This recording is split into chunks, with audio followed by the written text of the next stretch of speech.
ಇವತ್ತು ಬೆಳಗ್ಗೆ ತಿಂಡಿಗೆ ಸಾರಿ ಊಟಕ್ಕೆ, ಯಾಕಂದ್ರೆ ಇವತ್ತು ನಮ್ಮ ಮನೇಲಿ ಅನ್ನ ಸಾಂಬಾರು. ಯಾಕೆ ಅಂತ ನಮ್ಮ ಅಮ್ಮನ್ ಕೇಳಕ್ ಬಂದೆ. ಮಮ್ಮಿ ನಂಗೆ ಅನ್ನ ಸಾಂಬಾರು ಹಾಕೊಟ್ಟೆ, ಕಾರಣ ಏನು?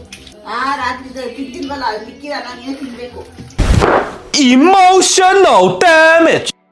ಸೊ ಅದಕ್ಕೆ ನೈಟ್ ಔಟ್ ಸೈಡ್ ಹೋಗ್ಬೇಕಾದ್ರೆ ಮನೇಲಿ ಊಟ ಮಾಡಲ್ಲ ಅಂತ ಇನ್ಫಾರ್ಮ್ ಮಾಡಬೇಕು. ನಿಮ್ಮ ಮನೇಲಿ ಈ ತರ ಒಂದು ಪನಿಷ್ಮೆಂಟ್ ಆಗಿದೆ ಅಂತ ಕಮೆಂಟ್ ಮಾಡಿ. ಸುಮ್ಮನೆ ಸ್ಕೂಲ್ಗೆ ಹೋಗ್ತಾರೆ ನಮ್ಮ ಹುಡುಗನ್ನ ಕರ್ಸ್ಕೊಂಡು ಬಸ್ ಸ್ಟಾಪ್ ಹತ್ರ ಡ್ರಾಪ್ ಹಾಕ್ಸ್ಕೊಂಡು, ಸೊ ಅಲ್ಲಿಂದ ಬಸ್ ಹಿಡಿದು ಕಾಲೇಜ್ ಹತ್ರ ಬಂದು ಇಳ್ಕೊಂಡು. ಇವತ್ತು ಲ್ಯಾಬ್ ಅಲ್ಲಿ ಸ್ಟಡಿ ಮಾಡಿ ಅಂತ ಬಿಟ್ಟಿದ್ರೆ ನಾವು ಆಟೆ ಹೊಡ್ಕೊಂಡು ಮಾತಾಡ್ಕೊಂಡು ನಿಂತಿದ್ದೋ. ಜೀವನ್ ಮ್ಯಾಮ್ ಎಷ್ಟು ನಿಮಿಷ ಬ್ರೇಕ್ ಅಂತ ಹೇಳಿದ್ದು? 5. ನಾವೆಷ್ಟು ನಿಮಿಷ ಹೋಗೋದು? ಗಂಟೆ ತಗೊಂಡ್ಬಿಡು. ವಾಹ್ ಕ್ಯಾ ಸೀನ್ ಹೈ. ಸಮझ रहे हो ಗೈಸ್ ಹಂಗೆ ಎಲ್ಲ ಆಯ್ ಮಾಡಿ ಗೈಸ್ ಗೈಸ್ ಗೇಸ್ ಅಂತ ತಿರುಗ್ತವ್ರೆ. ಆಮೇಲೆ ನಮ್ಮ ಕಾಲೇಜಲ್ಲಿ ಇನ್ನೊಬ್ರು ಲಾಗರ್ನ ಮೀಟ್ ಮಾಡ್ಕೊಂಡು ಯೂಟ್ಯೂಬ್ ನ ಹೇಗ್ ಬಿಲ್ಡ್ ಮಾಡೋದು ಮತ್ತೆ ಹೇಗ್ ಸಬ್ಸ್ಕ್ರೈಬರ್ಸ್ ಗೇನ್ ಮಾಡೋದು ಅಂತ ಥಿಂಕ್ ಮಾಡ್ತಿದ್ವು. ಆಮೇಲೆ ಊಟಕ್ಕೆ ಅಂತ ಹೊರಟು ಸರ್ಕಲ್ ಹತ್ರ ಬಂದ್ ನೋಡಿದ್ರೆ ಬಿಟ್ಬಿಟ್ಟು ಎಲ್ಲ ತಿಂತಾ ಕೂತವ್ರೆ.